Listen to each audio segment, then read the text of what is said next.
John Mart, 26 minutes ka today, mas mahaba yung playing time mo ngayon. Kumusta na ba yung pakiramdam mo? Medyo okay naman, konting pain na lang, pero at least yung conditioning ko nandun.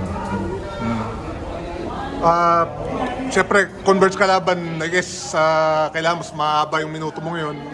Maganda naman lalaro ng mga teammates ko, lalo na nung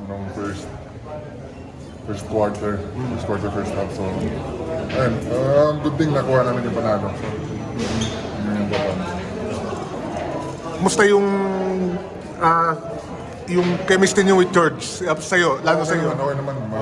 Magaling si George. Tapos ano siya na teammate, masaya siya na teammate. So, nahahawa niya yung yung buong team sa sa energy niya. So, ayun. Okay, mukhang hindi mo na kailangan i-score ng marami-rami dahil George King. Mas okay nga yun, mas bawas yung load sa akin. Ay, ano naman yung mga teammates ko, shooter naman. So, hindi ko na kailangan may pagkumpetensya doon na lang ako sa rebound, passing.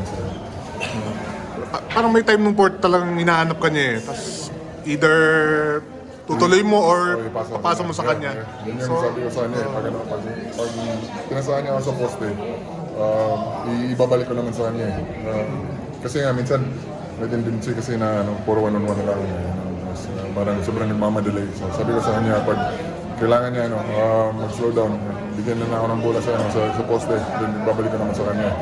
So, set up ko siya. So, yun yung ginawa namin.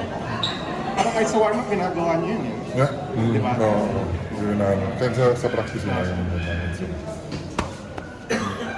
Sunday, kalaban na si Coach Jimmy. Kaya yun yung mabigat din, isa sa mabigat na game para sa amin kasi nga wala pa atang talo yung NLEX. So, ayan. For sure, mahirap na mahirap na game yun. Pero yun nga, pagkahandahan namin may ilang days pa na magkaroon para Malalim din yung samahan ni Coach Jimmy. So, masabi mo yung mga na-achieve niya, tapos bumalik siya dito sa Pilipinas. Siyempre, sobrang layo na ni Coach Jimmy.